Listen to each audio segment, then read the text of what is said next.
Doctor, welcome to my show. Thank you, Maya. Thank you very much. So, Sherikim Marala, first of all, a huge congrats to you for having, taken up the initiative to maintain a farm like that. അത് കഴിഞ്ഞിട്ട് നിങ്ങൾക്ക് ഒരു കുട്ടികളുടെ ഒരു family day പോലെ നിങ്ങൾ നടത്തിയിട്ടുണ്ടായിരുന്നല്ലോ. I hope you had a good footfall. Oh yeah, we did.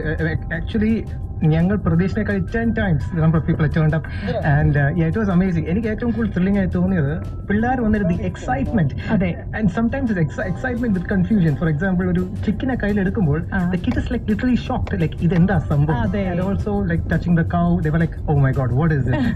So for me it was more like showing them what actual farm life. കാരണം ഉറപ്പായിട്ടും ഇപ്പൊ ഇവിടുത്തെ ഒരു ലൈഫ് സ്റ്റൈൽ എന്ന് പറയുന്നത് നമ്മൾ ഇവിടെ തന്നെ ശരിക്കും പറഞ്ഞാൽ മുനിസിപ്പാലിറ്റി ഇത്രയും സ്ട്രിക്റ്റ് ആയതുകൊണ്ട് ഇങ്ങനെ സ്ട്രീറ്റ്സിൽ മേ ബി നമ്മൾ കുറച്ച് പൂച്ചകളെ കാണുന്നല്ലാതെ യഥാർത്ഥത്തിൽ ഈ നാട്ടിൽ കാണുന്ന നമ്മുടെ പൂച്ചകളെയും പട്ടികളെയും ഒന്നും ഇവിടുത്തെ കുട്ടികൾ കാണുന്നേ ഇല്ല. അപ്പോ സോ അത്രയും കോമൺ ആയിട്ടുള്ള ആനിമൽസിനെ പോലും കാണാത്തപ്പോഴാണോ ഇനിയിപ്പോ you talking about emu and ostrich and cows and all of that. അപ്പൊ അതൊന്നും നമ്മൾ ഒരിക്കലും കുട്ടികളെ കാണിച്ചു കൊടുക്കാനും നമുക്ക് സന്ദർഭം കിട്ടുന്നില്ല. നാട്ടിൽ വരെയും ഇന്നിപ്പോ ഫ്ലാറ്റിന്റെ ഒരു കൾച്ചർ വന്നിരിക്കുകയാണ്. ആർക്കാണ് ഇപ്പൊ കിടാവൊക്കെ ഉള്ളത് വീട്ടില്? Exactly. One small thing is that why did I start this farm is a very interesting point. Why? Because when I'm born and brought up here in UAE. Oh. Yeah. So what happened is when I was a kid, എനിക്ക് ഈ പറയുന്ന പോലെ ആനിമൽസിനെ കാണാൻ പറ്റാത്തതുകൊണ്ട് when I go on vacation, I'm completely I don't stay in the house. I stay in the പശുത്തോട്ട് എന്നെ നോക്കാൻ basically. And so I took the decision that if I have to be a veterinary, if I have to be with animals, I'm going to be a veterinary doctor. അങ്ങനെയാണ് വെറ്റാണ്. After I came here, ഞാൻ പിന്നെ ഇവിടുത്തെ പിള്ളേർക്ക് വേണ്ടി I should do something similar so that we can inspire kids to be vets or bring nature close to them. So that was the idea behind the farm. Very true. ശരിക്കും അവിടെ നിങ്ങൾ ഇപ്പം ആ ഒരു ഏരിയയിൽ തന്നെ നിങ്ങൾ എത്രമാത്രം ആനിമൽസിനെ ഇങ്ങനെ അക്കോമഡേറ്റ് ചെയ്യാൻ ശ്രമിച്ചു എന്നുള്ളത് എനിക്ക് മനസ്സിലായി. ആൻഡ് നമ്മുടെ ലിസണേഴ്സും ഒരുപാട് പേര് വന്നതിന് ശേഷം അത് കഴിഞ്ഞ് അവരുടെ ഫീഡ്ബാക്സും ഒക്കെ പറഞ്ഞിട്ടുണ്ടായിരുന്നു. അവരുടെ കുട്ടികൾക്കും ആ എക്സൈറ്റ്മെന്റ് ഒക്കെ ഉണ്ടായിരുന്നു. സോ എന്തായാലും ഇനിയിപ്പോ അവിടെ I don't know how many of them, എനിക്കന്ന് അവിടെ വന്നപ്പോൾ കാറ്ററി സെക്ഷൻ കാണാൻ പറ്റിയില്ല. ബട്ട് അന്ന് കാറ്ററി സെക്ഷനും ഓപ്പൺ ആയിരുന്നോ? കാറ്ററി സെക്ഷൻ ഓപ്പൺ ആണ്, ബട്ട് പബ്ലിക് വെളിയിൽ നിന്ന് കാണാൻ കയറാൻ പറ്റും. കാരണം they are privately owned by it's like a hostel. അങ്ങനെയാണല്ലേ? അതൊരു ഹോസ്റ്റൽ കോൺസെപ്റ്റ് ആണ്. Exactly. ഓക്കെ. അപ്പോ എനിക്ക് ആദ്യം ചോദിച്ചു തുടങ്ങാനുള്ളത്, സാധാരണ പറയപ്പെടുന്നത് children who grow up with pets have A better social skill എന്നാണ് പറയുന്നത്. How true is that? I would say that's extremely true, and in this modern day it's very relevant also. Why? Because it provides a lot of benefits. I would broadly divide them into physical, emotional and cognitive.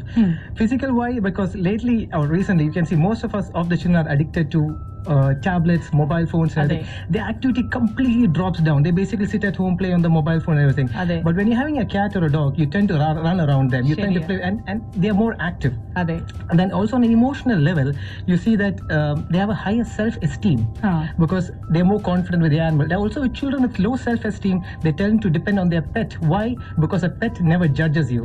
Correct. It doesn't find if you're silly. It just likes whatever you do.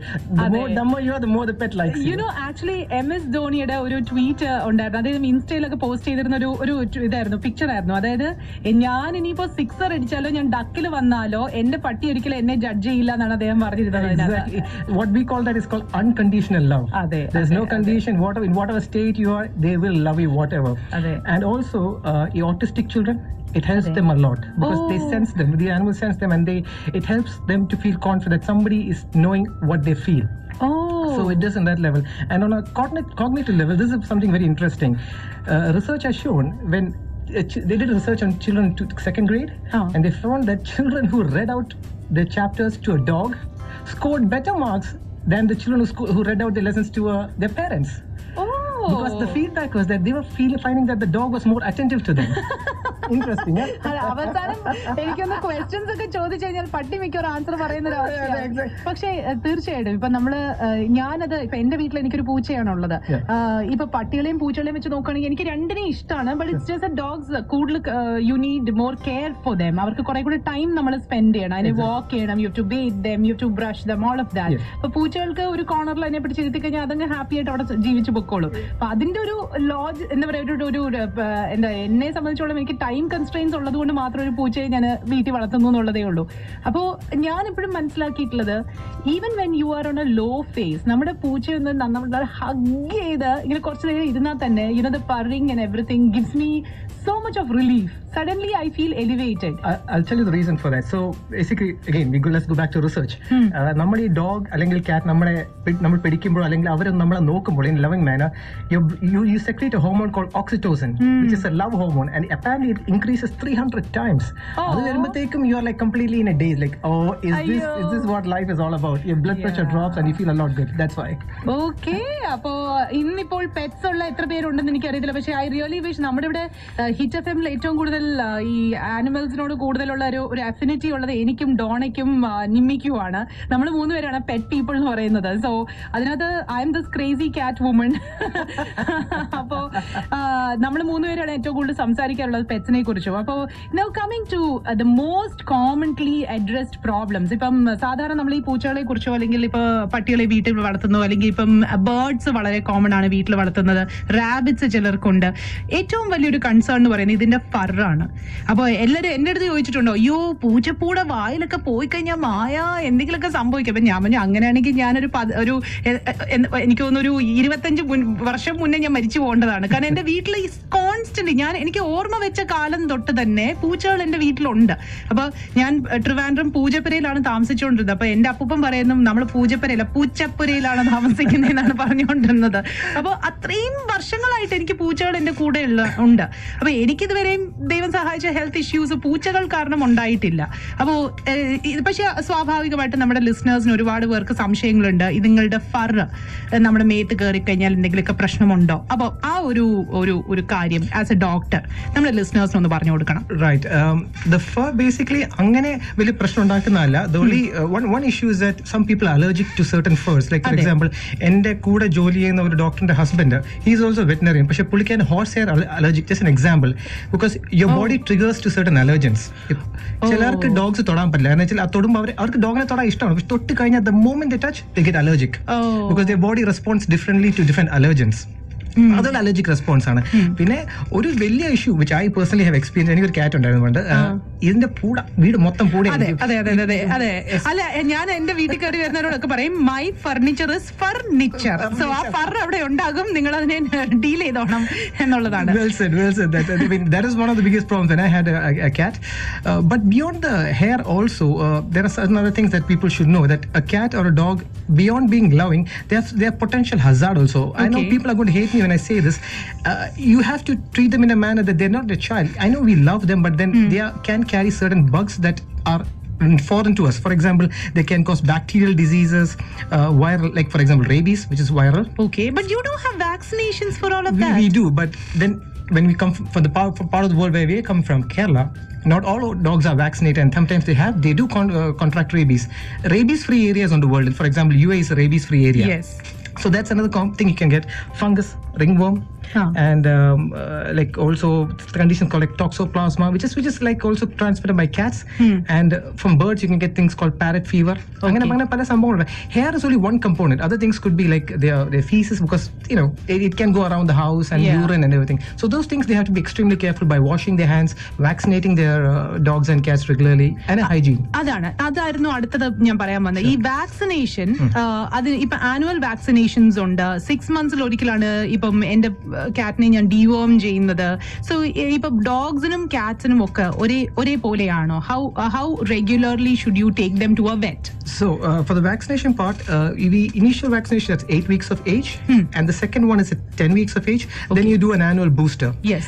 Now there are basically vaccines for dogs and cats. You can divide them into two: core vaccine and non-core vaccine. Core vaccine is something that you must do, and non-core vaccines are that, for example, your dog is going to like a hostel that I mentioned. They might interact with other dogs and they might get, but this is not mandatory. But the core vaccines are mandatory. Like for example, for dogs it is basically rabies and the multi-component vaccine, which contains for parvovirus and 4-5 other disease. Cats and other are the same thing.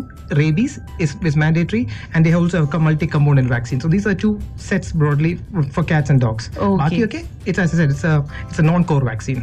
Okay, and then coming to a very delicate topic, like ഇപ്പൊ എന്റെ ഫ്രണ്ട്സിന്റെ അടുത്തൊക്കെ ഞാൻ പറയുമ്പോഴത്തേക്കും they all say ഈ സ്പേ ചെയ്യുന്നതോ അല്ലെങ്കിൽ neuter ചെയ്യുന്നതിലോ ആർക്കും അങ്ങോട്ട് താല്പര്യമില്ല. പക്ഷെ I am an advocate of spaying or neutering. മറ്റൊന്നും കൊണ്ടല്ല, ഇപ്പൊ ഈ ഒരു പൂച്ചകളുടെയോ അല്ലെങ്കിൽ പട്ടികളുടെയൊക്കെ ഒരു പോപ്പുലേഷൻ എടുത്ത് നോക്കുകയാണെങ്കിൽ ഇറ്റ് ഇസ് എക്സ്പ്ലോഡിങ്. ശരിക്കും പറഞ്ഞാൽ പൂച്ചകളൊക്കെ ഈ സ്ട്രീറ്റ്സിലൊക്കെ നമ്മൾ കാണും വല്ലാണ്ട് അസുഖമൊക്കെ പിടിച്ച് കിടക്കുന്നതും. അപ്പൊ അതൊക്കെ കാണുമ്പോൾ നമുക്ക് ഭയങ്കര സങ്കടമാണ്. സോ ഇതിന്റെ പോപ്പുലേഷൻ എന്തെങ്കിലും ഒരു കൺട്രോള് ഉറപ്പായിട്ടും വരണം എന്ന് ആഗ്രഹിക്കുന്ന ഒരാളാണ് ഞാൻ. എന്റെ പൂച്ചയെ തന്നെ ഞാൻ ന്യൂട്രർ ചെയ്തിട്ടുണ്ട്.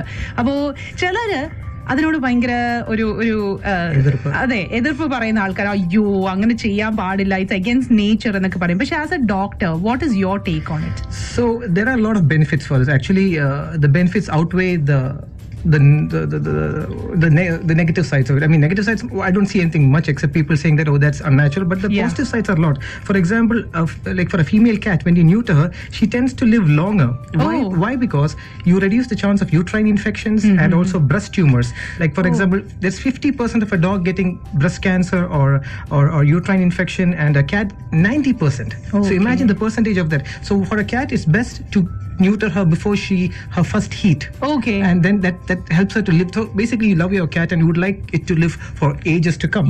But then this is one way to do it. As I said, in male animals like dogs or cats, you can prevent testicular cancer and prostate cancer. In the behavioral benefits in the female cats, when they are in heat, they start howling. Yes. And male dogs, they tend to roam around a lot. When you do the castration or neutering, they tend to stay at home, and they're more manageable. And also dogs, they're less aggressive when you castrate them. So yeah, I think it's more beneficial than not, unless you want to have a litter. But make sure that when the kittens or the puppies, you are able to manage them. Some of the people, they start ditching them around, or then they say, oh no, what do we do with this? So that's bad, so take the wise decision and neuter them, I would say. Absolutely. എനിക്ക് ഞാനും അതിനോട് ഉറപ്പായിട്ടും യോജിക്കുന്നുണ്ട്. ഇപ്പൊ ഞാൻ എപ്പോഴും വിചാരിക്കുന്നത് നമ്മുടെ pets നമ്മുടെ കുട്ടികളെ പോലെ തന്നെയാണ്. നിങ്ങൾ എവിടെ പോയാലും നിങ്ങളുടെ കുട്ടികളെ കളഞ്ഞിട്ട് പോവില്ലല്ലോ, അതുപോലെ തന്നെയാണ് ഇത്. കംപ്ലീറ്റ്ലി ഡിപെൻഡന്റ് ആണ് നമ്മളില്.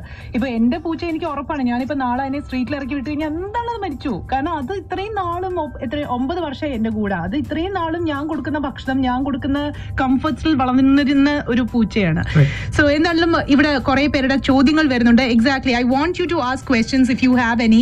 4007 is my SMS number. ഇവിടെ ഓരോരുത്തരുടെയും ക്വസ്റ്റ്യൻസ് നമ്മൾ ആൻസർ ചെയ്യുന്നതായിരിക്കും. അപ്പൊ ചോദ്യങ്ങൾ എന്തെങ്കിലും ഉണ്ടെങ്കിൽ ഉറപ്പായിട്ടും ഇവിടെ ചോദിക്കാം. അതിന് തന്നെയാണ് ഡോക്ടർ റെയ്നൽസൺ ഇവിടെ വന്നിരിക്കുന്നത്. And I am really happy, ഒരു വെറ്റിനറി ഡോക്ടറിനെ അങ്ങനെ തപ്പി അവസരം എനിക്ക് കിട്ടിയിരിക്കുകയാണ്. സോ തീർച്ചയായിട്ടും അദ്ദേഹം ഇവിടെ അടുത്ത ഒരു മണിക്കൂറത്തേക്ക് ഉണ്ടാകും. Ask him the questions if you have any.